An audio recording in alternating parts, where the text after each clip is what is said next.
Burned skin 5 alternative solutions. 1. Cool water and compress.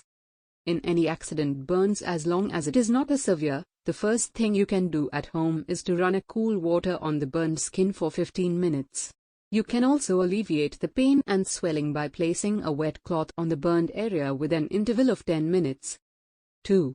Aloe vera. As we all know, aloe vera gel is common aid use in skin burns and blisters. Just lather a small amount of aloe gel on the burned skin. It can help reduce the swelling and scaling. 3. Honey.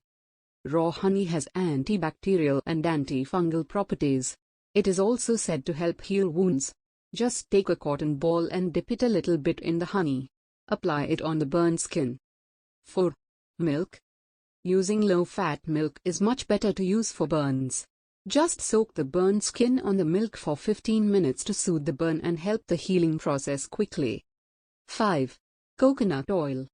Using coconut oil on burned skin can help in soothing the stinging pain. It can also relieve the itching and peeling.